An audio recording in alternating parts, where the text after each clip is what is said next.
তো নিশ্চয়ই পুষ্পার কথা আপনার মনে আছে। না, সিনেমার পুষ্পা নয়, বাংলার সেই পুষ্পা যে বলেছিল সে নাকি কখনো ঝুঁকবে না, কিন্তু আলটিমেটলি সে শুধু ঝুঁকেই পড়েনি, বরং হার মেনে নিয়েছে। এই মুহূর্তের সব থেকে বড় খবর হচ্ছে জাহাঙ্গীর খানকে পুলিশ তুলে নিয়ে গেছে, অর্থাৎ তাকে গ্রেপ্তার করা হয়েছে। আর দেশ ছেড়ে সে পালানোর চেষ্টা করছিল, নেপাল সীমান্ত এলাকা থেকে তাকে আটক করা হয়েছে। আপাতত এইটুকুই বড় আপডেট। তবে এখন একটি প্রশ্ন হচ্ছে যে এরপর কি হবে, কারণ জাহাঙ্গীর ছিল অভিষেক বন্দ্যোপাধ্যায়ের অত্যন্ত ঘনিষ্ঠ একজন ট্রাস্টেড রাইট হ্যান্ড। সেই অভিষেক বন্দ্যোপাধ্যায়, যার স্ত্রী সহ গোটা পরিবারই বর্তমানে তদন্তের আওতায় রয়েছে, ফলে প্রশ্ন উঠছে এবার কি জাহাঙ্গীরকে ব্যবহার করে অভিষেক বন্দ্যোপাধ্যায়ের বিরুদ্ধে আরো তথ্য বা প্রমাণ বের করার চেষ্টা হবে। যদিও তার আগে জাহাঙ্গীরের নিজের বিরুদ্ধে থাকা অভিযোগ এবং কর্মকাণ্ডের হিসেবেই সামলাতে হবে, কারণ তার বিরুদ্ধে অভিযোগের তালিকা প্রচুর বড়। ভোটের আগে সে বলতো যদি অজয় পাল শর্মা সিংহাম হয় তাহলে আমি পুষ্পা, আর পুষ্পা কখনো ঝুঁকবে না। আর তখন অনেকে বলেছিল যে পুষ্পা শুধু ঝুঁকবে তা নয়, বরং একেবারে সে শুয়েই পড়বে। আর এখন পরিস্থিতি এমন যে উঠে দাঁড়িয়ে দেশ ছেড়ে পালানোর চেষ্টা করছিল। এক সপ্তাহ আগেই তার নিরাপত্তা প্রত্যাহার করে নেওয়া হয়েছিল। বিষয়টি কলকাতা হাইকোর্ট পর্যন্ত গড়িয়েছিল, রাজ্য সরকার তার সিকিউরিটি তুলে নিয়েছিল। এখন খবর আসছে নেপাল সীমান্ত পেরিয়ে অন্য দেশে পালানোর চেষ্টা করছিল সে। তার বিরুদ্ধে অভিযোগ প্রচুর ছিল, আর সেই কারণেই এসটিএফ তাকে নেপাল সীমান্ত এলাকা থেকেই আটক করেছে। এখন এসটিএফ প্রেস কনফারেন্স করলে হয়তো আরো বিস্তারিত তথ্য সামনে আসবে। এখনো স্পষ্ট করে জানানো হয়নি নেপাল সীমান্তে ঠিক কোন অংশ থেকে তাকে ধরা হয়েছে, বিহারের দিক থেকে নাকি বাহারাইচ শ্রাবস্তি অঞ্চলের দিক থেকে, সেটা পরে জানানো হবে। তবে এটুকু নিশ্চিত করে বলা হয়েছে যে এসটিএফ নেপাল সীমান্ত থেকে ফলতার জাহাঙ্গীর খানকে গ্রেপ্তার করেছে। এর আগে সে কার্যত আত্মসমর্পণ করেই বলেছিল আমি আর নির্বাচনে লড়ব না। শুভেন্দু অধিকারী যখন মুখ্যমন্ত্রী হয়ে গেছেন এবং ফলতার উন্নয়নের কাজ করছেন, তখন আমার ভোটে দাঁড়ানোর কোনো দরকার নেই, আমি জীবনে আর কোনো নির্বাচন লড়ব না। কিন্তু এখন মনে হচ্ছে নির্বাচন না লড়লেও জীবনের একটা বড় সময় হয়তো জেলের ভেতরেই কাটতে হতে পারে তাকে। সব থেকে বড় চাপ এখন কার ওপর বাড়বে জানেন? অনেকের মতে অভিষেক বন্দ্যোপাধ্যায়ের ওপর, কারণ তথাকথিত ডায়মন্ড হারবার মডেলের অত্যন্ত গুরুত্বপূর্ণ রাইট হ্যান্ড ছিল জাহাঙ্গীর। অন্যদিকে হাকিম ইতিমধ্যেই সারেন্ডার করে ফেলেছেন, শওকত মোল্লার গ্রেপ্তারিও হয়ে গেছে। এই পরিস্থিতিতে শুভেন্দু অধিকারীর একটি বক্তব্য মনে পড়ছে। কয়েকদিন আগে একটি অনুষ্ঠানে তিনি বলেছিলেন, আমি এখন সাংবিধানিক পদে আছি, 9 মে সংবিধানের শপথ নিয়েছি, তাই খুব বেশি কিছু বলতে পারবো না। তবে একটা প্রশ্ন, মজা লাগছে তো? আর সেই প্রশ্নের উত্তরে বাংলার বহু মানুষ বলেছে হ্যাঁ, মজা তো লাগছেই, এবং জোরদার ভাবেই লাগছে। অনেকে প্রশ্ন করতে পারেন, যদি সরকার সাংবিধানিকভাবে নির্বাচিত হয় তাহলে এত গ্রেপ্তার কেন? নেতাদের এভাবে রাস্তায় নামানো হচ্ছে কেন? তাদেরকে অপমান করা হচ্ছে কেন? এই প্রসঙ্গে ঋজু দত্তর একটি বক্তব্য সামনে আসে। তিনি একসময় তৃণমূলের মুখপাত্র ছিলেন, পরে অবস্থান বদলান। তিনি বলেছিলেন এটা অ্যাকশন রিয়াকশন। তার দাবি ছিল বিজেপি কর্মীদের উপর হামলা হলে তৃণমূলও একই কথা বলতো। ঋজু দত্ত বলেছিলেন এটা অ্যাকশনের রিয়াকশন, এটা হওয়ারই ছিল। সরকার করাচ্ছে না, সাধারণ মানুষ নিজেরাই নিজেদের এলাকার তোলাবাজদের রাস্তায় নামিয়ে ঘোরাচ্ছে, তাদের বিরুদ্ধে অ্যাকশন নিচ্ছে। সব মিলিয়ে যাদের বিরুদ্ধে অত্যাচারের অভিযোগ রয়েছে, যারা বাংলায় অনুপ্রবেশকারীদের বসতি গড়তে সাহায্য করেছে বলে অভিযোগ রয়েছে, যাদের বিরুদ্ধে আধার কার্ড তৈরি করে দেওয়ার অভিযোগ রয়েছে, যারা বাংলার মুসলিমদের চেয়ে বাংলাদেশের মুসলিমদের প্রতি বেশি সহানুভূতি দেখিয়েছে, তাদের সবার হিসাব এখন শুভেন্দু সরকারের আমলে নেওয়া হচ্ছে। আর শুধু বাংলা সীমান্ত নয়, বাংলা বর্ডার থেকে শুরু করে নেপাল সীমান্ত পর্যন্ত সেই অভিযান শুরু হয়ে গেছে। আর দেখা যাচ্ছে এখন যে পুষ্পা শুধু আত্মসমর্পণই করেনি, শেষ পর্যন্ত গ্রেপ্তারও হয়েছে। আর যারা অজয় পাল শর্মাকে চ্যালেঞ্জ করার চেষ্টা করেছিল, তাদের রাজনৈতিক অবস্থারও কার্যত মাটি হয়েছে। অনেকেই প্রশ্ন তুলেছেন যে নেতাদের এভাবে রাস্তায় ঘোরানো হচ্ছে কেন? বিশেষ করে তৃণমূলের কিছু নেতা এই প্রশ্ন তুলছেন। কিন্তু একটি কথা, যে নেতা হওয়ার আগে তারা কি ছিল? অনেকের মতে তারা প্রথমে কুকর্মে জড়িত মানুষ,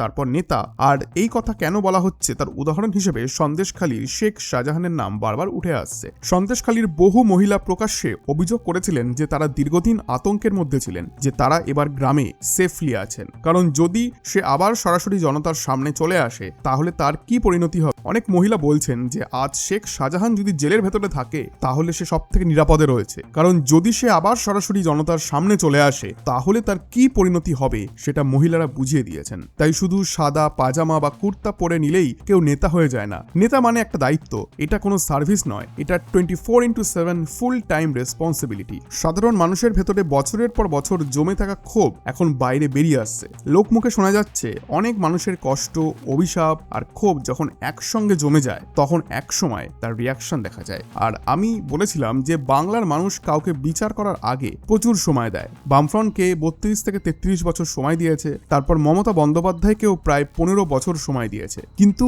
এই 15 বছরেই 32 বছরের সমান পরিস্থিতি তৈরি হয়ে যায়। হ্যাঁ, বাংলার কিছু মানুষ যখন কাউকে সরানোর সিদ্ধান্ত নেয় তখন সেটা নিজেদের মতো করেই করে। বামফ্রন্টকেও একসময় বাংলা মানুষ ক্ষমতা থেকে সরিয়েছিল, এরপর তৃণমূল এসেছিল, আর এখন তৃণমূলেরও সেই একই ধরনের পরিস্থিতি তৈরি হচ্ছে। চৌঠা মেয়ের ফলাফল ঘোষণার পর থেকেই আমি একটা কথা বলে আসছি, আপনি কি কোনো রাজ্যে নির্বাচনী ফলাফলের পরে এমন সেলিব্রেশন দেখেছেন যেখানে কোনো রাজনৈতিক দলের পতাকা প্রায় চোখেই পড়ছে না, চারিদিকে শুধু জয় শ্রীরাম, বন্দে মাতারাম এবং ভারত মাতা কি জয় স্লোগান শোনা যাচ্ছে? বিজেপির পতাকা কিন্তু খুব একটা দেখা যাচ্ছিল না, বরং জয় শ্রীরাম আর হনুমানজির পতাকাই বেশি চোখে পড়ছিল। এটা আসলে ছিল সাধারণ মানুষের অ্যাগ্রেশন আর ইমোশনের প্রকাশ। তাদের বক্তব্য বহু বছর ধরে তারা অনুভব করেছে যে তাদের মন্দিরের বিষয়গুলিকে উপেক্ষিত করা হয়েছে, অথচ বাংলাদেশি অনুপ্রবেশকারীদেরকে বেশি গুরুত্ব দেওয়া হয়েছে। কিন্তু এদিকে আবার এক বাংলাদেশি মহিলাকে বলতে শোনা গেছে যে আজ আমরা চলে যাচ্ছি ঠিকই, কিন্তু 5 বছর পরে যদি দিদি আবার ফিরে আসেন তাহলে আমরাও আবার ফিরে আসবো,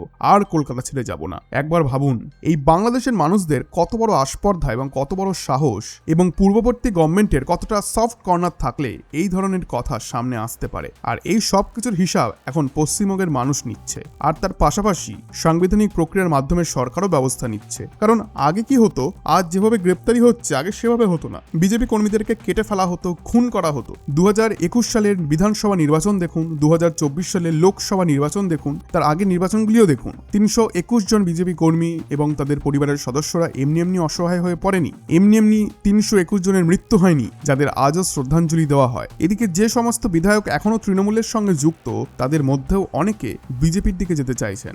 আপনারাই মনে করুন যে সমস্ত নেতা কর্মী যদি সত্যি নির্দোষ হন তাহলে প্রায় 20 জন সংসদ কেন বিজেপির দপ্তরে গিয়ে আবেদন করছেন যে আমাদেরকে জায়গা দিন, আমাদের নিয়ে নিন, যে কোনো দায়িত্ব দিন? কেন বিরোধী দলনেতা নির্বাচনের সময় মমতা বন্দ্যোপাধ্যায়ের বিরুদ্ধেই সবাই অবস্থান নিয়েছিল? কেন 58 জন বিধায়ক বিদ্রোহী হয়ে গিয়েছিলেন? আর বাকি বড় বড় মুখ কোথায়? এদের তো এই বিপদের সময় মমতা বন্দ্যোপাধ্যায়ের পাশে থাকার কথা ছিল। ছোট ছোট থেকে ইস্যুতেও ভিডিও বানিয়ে যারা ডিফেন্ড করতেন, যারা প্রতিটি বিতর্কে ঢাল হয়ে দাঁড়াতেন, তারা এখন হাওয়া। এই মুহূর্তে মমতা বন্দ্যোপাধ্যায়ের পাশে কে আছে? দেখুন, ব্যাপারটা খুব সিম্পল। সিনেমা জগৎ থেকে কাউকে এনে সংসদ বানিয়ে দিলেই হবে না, কারণ গ্রাউন্ড জিরো থেকে যাদের কাজ করার অভ্যাস নেই তারা কোনোদিনও আপনার হবে না। সে যে সবসময় আপনার পাশে দাঁড়াবে তার কোনো গ্যারান্টি নেই। শেষ পর্যন্ত তো নিজের আপন লোকেরাই কাজে লাগে। হুমায়ুন কবিরের কথাই ধরুন, শেষ পর্যন্ত তিনিই তো বলেছিলেন আপনি চাইলে আমার কেন্দ্র থেকে নির্বাচন লড়তে পারেন। শেষ পর্যন্ত নিজের মানুষ বলতে তিনিই সামনে এলেন। আমি বারবার সেটাই বলছি, যখন আপনি বাইরের বড় বড় মুখ, বড় সাংবাদিকদের পরিবার, পরিচিত ব্যক্তিত্বদের এনে রাজনীতিতে বসিয়ে দেন, তখন নাম পাওয়া যায় ঠিকই, কিন্তু গ্রাউন্ড লেভেল পলিটিক্সে সবসময় তাদের দেখা যায় না। এই পরিবর্তনের মধ্যেই জাহাঙ্গীর খান, যে একসময় প্রকাশ্যে হুমকি দিত, বড় বড় কথা বলতো, সেই জাহাঙ্গীরকেই এখন গ্রেপ্তার করা হয়েছে। মনে করুন, অজয় পাল শর্মা যখন বলেছিলেন জাহাঙ্গীরকে নিয়ম মেনে বুঝিয়ে দিন, যদি অশান্তি করার চেষ্টা করে তাহলে ভালো করে খবর নেওয়া হবে। তারপরেও নানা ধরনের হুমকির ভাষা শোনা গিয়েছিল।